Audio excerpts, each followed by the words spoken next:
Board की तरफ। Chapter 3 periodic classification of elements. बेटा ये नया टॉपिक है आयोनाइजेशन एंथैल्पी, ध्यान से सुनना, बहुत अच्छी चीज है ये, बहुत important topic ionisation enthalpy. Ionisation enthalpy को शॉर्ट फॉर्म में आईई लिख सकते हैं आप लोग, या ऐसे लिखते हैं डेल्टा आई एच। डेल्टा का मतलब होता है चेंज, आई का मतलब आयोनाइजेशन, एच मतलब एंथैल्पी। एंथैल्पी का मतलब होता है एनर्जी। एंथैल्पी और एनर्जी एक ही बात है, तो डरना नहीं कि एंथैल्पी क्या है। एंथैल्पी माने एनर्जी, तो इसे आयनेशन एनर्जी भी कह सकते हैं, आयनेशन एंथैल्पी भी कह सकते हैं। तो ये आयनेशन एंथैल्पी होता क्या है? आयनेशन एंथैल्पी की बेसिक डेफिनेशन है amount of energy required to remove the outermost electron from an isolated atom. मतलब जैसे सोडियम है, सोडियम का एटॉमिक नंबर क्या होता है? 11। बेसिक कॉन्फ़िगरेशन करें तो बेसिक वाली कॉन्फ़िगरेशन क्या होती है? 281, है ना। सोडियम की कॉन्फ़िगरेशन क्या हुई? 281। अब इसके पास एक इलेक्ट्रॉन फालतू है। क्लोरीन का एटॉमिक नंबर क्या है? 17। इसका कॉन्फ़िगरेशन क्या है? 287। इसको एक चाहिए, तो ये क्या करेगा? उसके पास जाएगा, उससे एक इलेक्ट्रॉन खींचेगा। तो जब ये उसके पास जाएगा और उससे एक इलेक्ट्रॉन लेगा, तो इसको कुछ एनर्जी लगानी पड़ेगी उसका इलेक्ट्रॉन निकालने की। अपने आप नहीं दे देता वो अपना इलेक्ट्रॉन। किसी भी एलिमेंट के बाहर वाले इलेक्ट्रॉन को एक्सट्रैक्ट करने के लिए जो एनर्जी चाहिए होती, उसे आयनेशन एंथैल्पी कहते हैं।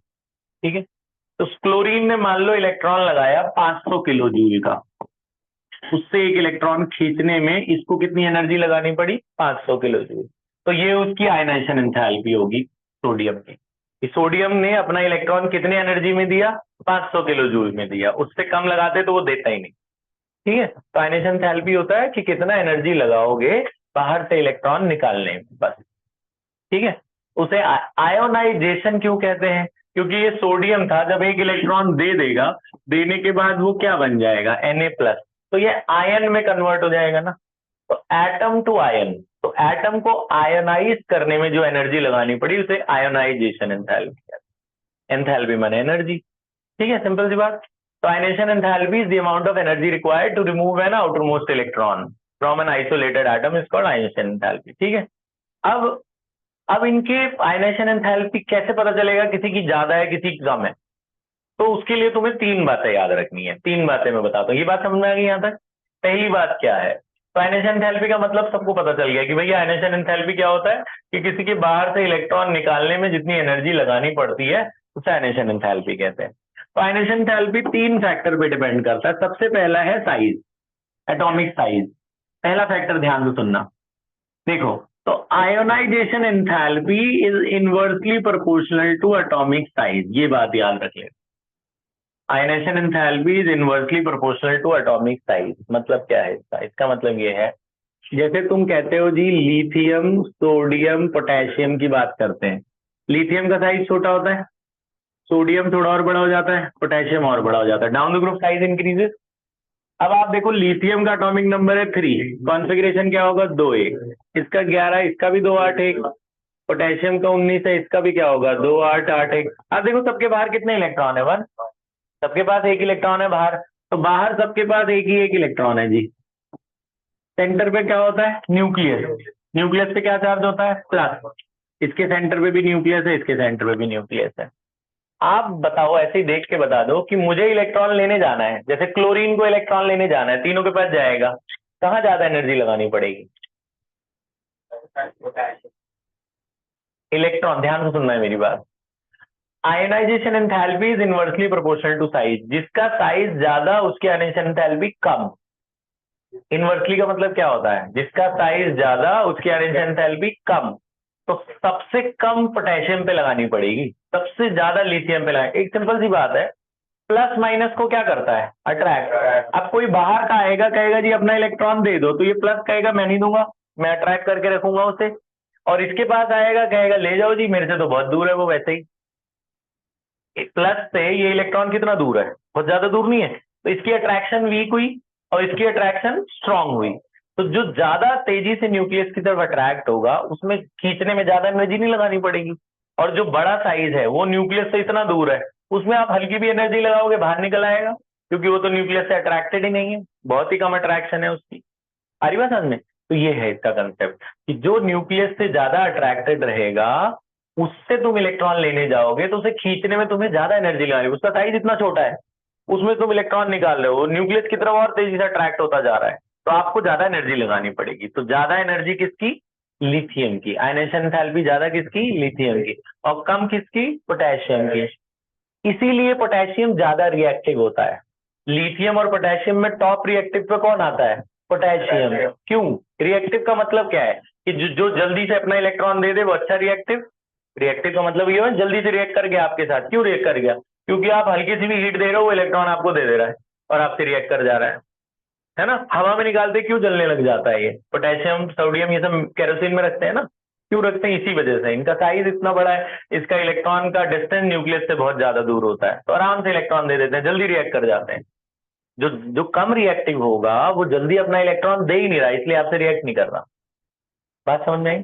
ठीक है, तो ये पहला फैक्टर है। तो जिसका साइज छोटा उसके आयनाइजेशन एंथैल्पी ज्यादा, और जिसका साइज बड़ा उसके आयनाइजेशन एंथैल्पी कम। ठीक है। अब आपसे कोई बोले जी boron, carbon, nitrogen, oxygen, fluorine में किसके आयनाइजेशन एंथैल्पी ज्यादा और किसकी कम?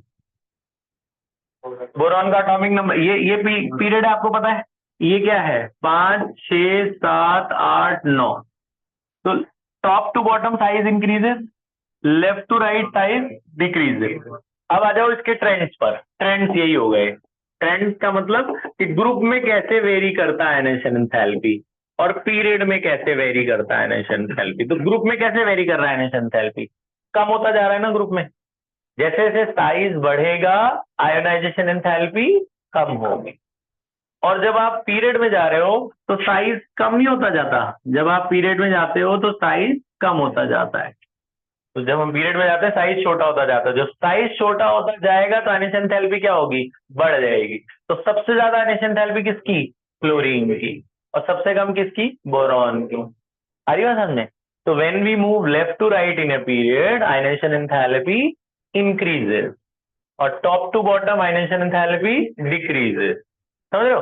साइज का उल्टा कर देना, इसलिए मैंने इनवर्सली लिख दिया है, तुम भी लिख लेना, याद रहेगा तुम्हें। जिसका साइज ज्यादा उसकी आयनाइजेशन एंथैल्पी कम, और जिसका साइज कम उसकी आयनाइजेशन एंथैल्पी ज्यादा। याद रहेगा ना ये? तो आपको ऐसे मिक्स करके दे देंगे, आपको बताना, बताओ किसकी ज्यादा आयनाइजेशन एंथैल्पी किसकी कम। एक फैक्टर तो ये है, पहला फैक्टर समझ में आ गया। अब ये दूसरा फैक्टर एक्सेप्शनल वाला फैक्टर, इस पे स्टार लगा रहा हूं मैं, जरा इसे ध्यान से सुनना। दूसरा और तीसरा एक्सेप्शनल फैक्टर है। पहला फैक्टर क्या है? साइज, याद रहेगा। दूसरा फैक्टर है completely filled and completely half filled orbital. Completely filled and half filled orbital,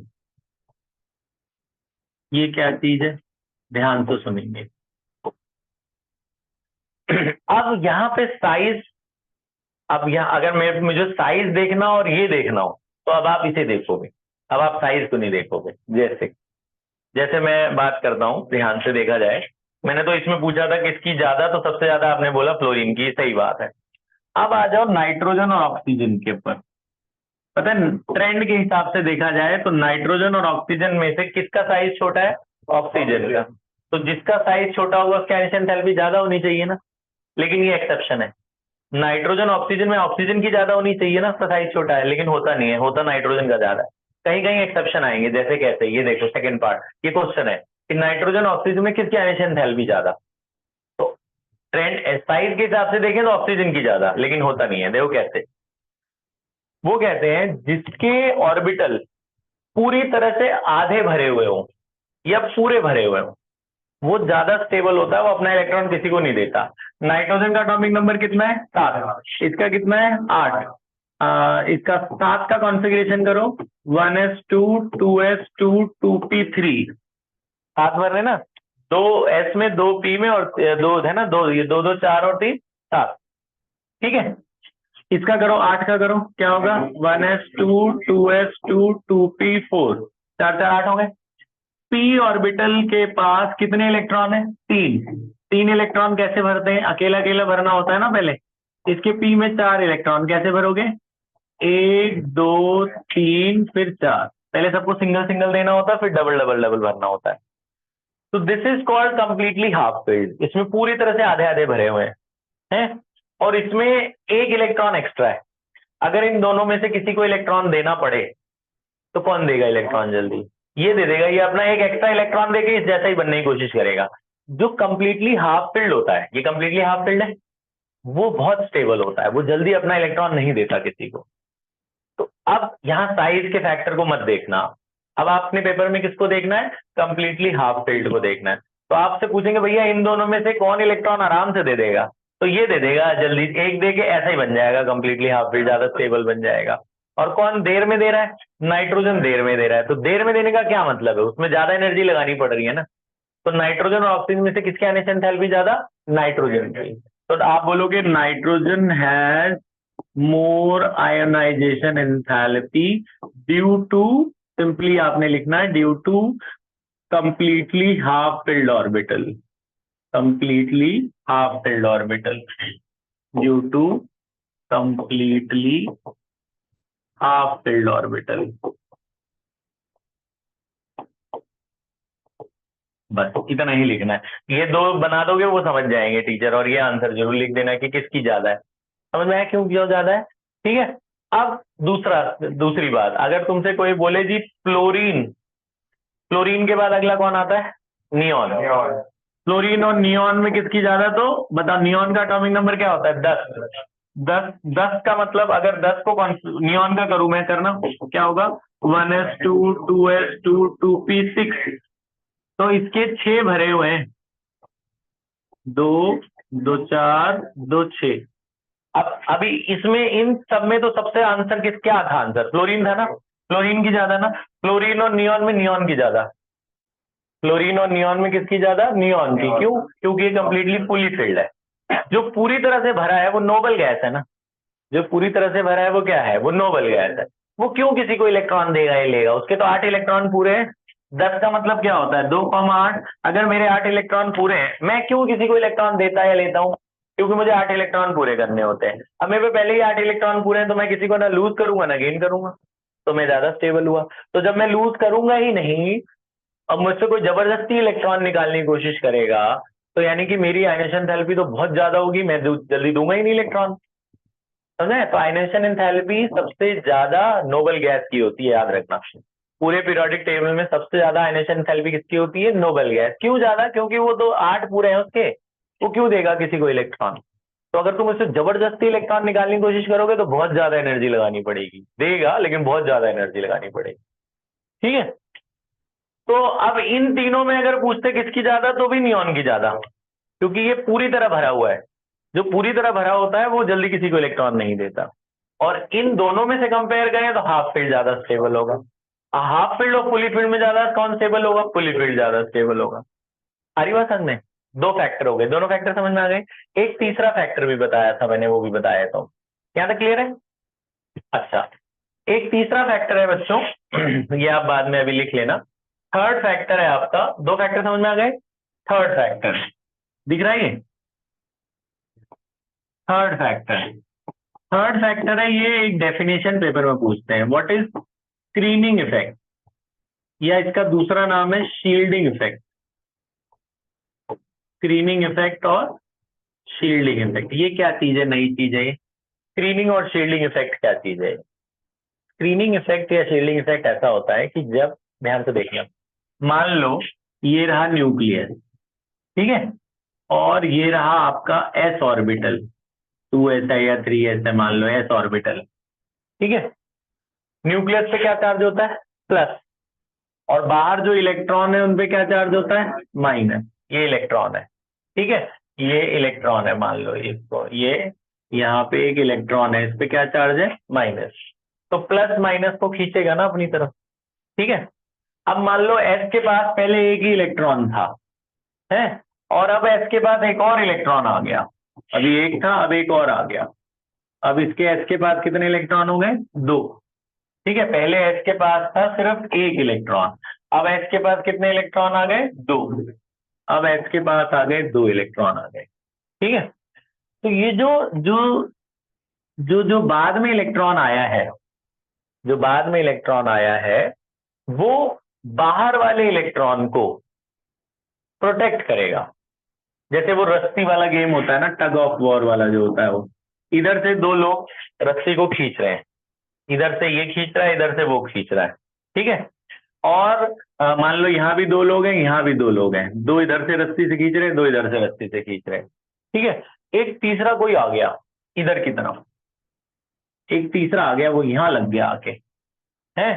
तो ये क्या करेगा, ये इन दोनों को बचाएगा ना उधर अट्रैक्ट होने से, ये क्या करेगा, इन दोनों को सपोर्ट करेगा कि उधर अट्रैक्ट नहीं होना। तो ये इन दोनों की फोर्स को कम कर देगा, वीक कर देगा। ऐसे ये जो, ये मान लो ये वाला इलेक्ट्रॉन एक्स्ट्रा आया, तो ये इलेक्ट्रॉन न्यूक्लियस की तरफ खुद अट्रैक्ट हो जाएगा, इसे बचा लेगा। ये इलेक्ट्रॉन न्यूक्लियस की तरफ खुद अट्रैक्ट हो जाएगा, बाहर वाले से थोड़ा फोर्स कम कर देगा ये। पहले ये न्यूक्लियस इसको अकेले को खींच रहा था बड़ी तेजी से, अभी जब दो लोगों को खींचना पड़ेगा तो उसको ज्यादा ताकत लगानी पड़ेगी ना। तो कहने का मतलब है ये इलेक्ट्रॉन इसको शील्ड करेगा, शील्ड करेगा यानी प्रोटेक्ट करेगा, बचाएगा। समझ लो ऐसे शील्ड आ गई है एक और, है। अगर मान लिया और बड़ा ऑर्बिटल होता, मान लो पी ऑर्बिटल है, देखो पी ऑर्बिटल के पास सपोज 3 इलेक्ट्रॉन है, फिर पी ऑर्बिटल के पास 4 हो गए, 4 हो गए तो कहां भरोगे तुम, चौथा कहां भरोगे, यहां भर दोगे ना। तो ये जो फोर्थ वाला इलेक्ट्रॉन है, ये बाहर वाले इलेक्ट्रॉन को अंदर अट्रैक्ट होने से बचाता है, क्योंकि वो खुद आ जाएगा बीच में, कहेगा जी मुझे खींच लो अपनी तरफ, लेकिन इन दोनों को रहने दो। क्योंकि पहले न्यूक्लियस की भी एक लिमिट वाली पावर होगी ना, कि पहले 3 को खींच रहा था, अब वो जब दोबारा से 3 को खींचना है तो पहले 3 को खींच लेगा, इसको थोड़ा सा कम करेगा अट्रैक्शन। तो इसे कहते हैं स्क्रीनिंग इफेक्ट या शील्डिंग इफेक्ट, कि भाई जो अंदर वाला इलेक्ट्रॉन है वो बाहर वाले को अट्रैक्ट होने से अपनी तरफ थोड़ा सा रोक रहा है, थोड़ा कम कर रहा है। तो जब रोकेगा तो उससे फर्क क्या पड़ेगा, उससे ये फर्क पड़ेगा कि ये अब थोड़ा दूर ही रहेगा। यानी कि अगर कोई बाहर से कोई तीसरा आदमी आया और कहे जी इलेक्ट्रॉन दे दो, तो ये जल्दी देगा इलेक्ट्रॉन की ये जल्दी देगा, दूसरा वाला जल्दी दे देगा ना। ये तो न्यूक्लियस की तरफ अट्रैक्ट होता जा रहा है, तो इसका साइज छोटा होता जा रहा है। और यहाँ पे क्या, ये 3 लोग अट्रैक्ट हो गए, ये चौथा आपका फ्री हो गया, ये चौथा आराम से चला जाएगा। तो जो चौथा आराम से चला जाएगा, जो चौथा वाला इलेक्ट्रॉन आराम से अट्रैक्ट होके चला जाएगा, वो क्या करेगा, तो उससे आयनेशन एंथैल्पी ज्यादा होगी कि कम हो जाएगी। यहां ज्यादा आयनेशन एंथैल्पी लगानी पड़ेगी कि यहाँ, ऊपर वाले में ज्यादा लगानी पड़ेगी। क्यों, क्योंकि ये बड़ी तेजी से न्यूक्लियस की तरफ अट्रैक्ट हो रहे हैं, यहाँ पे ये तीनों अट्रैक्ट हो जाएंगे, ये कम अट्रैक्ट होगा, तो ये जल्दी से इलेक्ट्रॉन दे देगा ना, तो यहाँ कम लगानी पड़ेगी। तो शील्डिंग इफेक्ट होने से आयनेशन एंथैल्पी कम हो जाती है, ठीक है। पहले 3 लोग अट्रैक्ट हो रहे थे, अब एक जो चौथा आ गया, तो पहले 3 अट्रैक्ट हो रहे हैं, ये बच गया। तो ये बच गया तो क्या होगा, अगर कोई तीसरा मांगने आएगा तो ये चला जाएगा उसके साथ। तो शील्डिंग इफेक्ट होने से आयनेशन एंथैल्पी क्या हो जाती है, कम हो जाती है।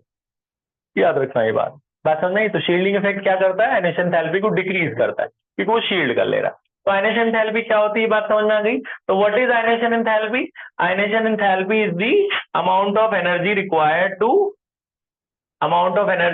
To remove an electron from the isolated gaseous atom. बाहर से इलेक्ट्रॉन निकालने में कितनी एनर्जी लगानी पड़ेगी, उसे क्या बोलते हैं, आयनेशन एंथैल्पी। वो किस पे डिपेंड करेगा, साइज पे। जिसका साइज छोटा होगा उसमें ज्यादा एनर्जी लगानी पड़ेगी, जिसका साइज बड़ा होगा वो आराम से इलेक्ट्रॉन दे देगा। दूसरा किस पे डिपेंड करता है, कोई कंप्लीटली हाफ फिल्ड है, कोई है ना, कोई नॉर्मल वाला है, तो कंप्लीटली हाफ फिल्ड वाला जल्दी अपना इलेक्ट्रॉन नहीं देगा, तो उसकी आयनेशन एंथैल्पी ज्यादा होगी, ठीक है। तीसरा शील्डिंग स्क्रीनिंग है, ये भी यूज होगा लेकिन कम यूज होगा, ठीक है। तो ज्यादातर ये 2 फैक्टर हैं जिससे आप अपना मेन पता लगा सकते हो कि भैया किसकी ज्यादा, किसकी आयनेशन एंथैल्पी कम। अब इसी पे हम क्वेश्चन करने वाले हैं। आपको टॉपिक समझ में आ गया, आयनेशन एंथैल्पी क्या होता है। अब क्वेश्चन नंबर 1 लिखिए, पॉज कर दे बेटा।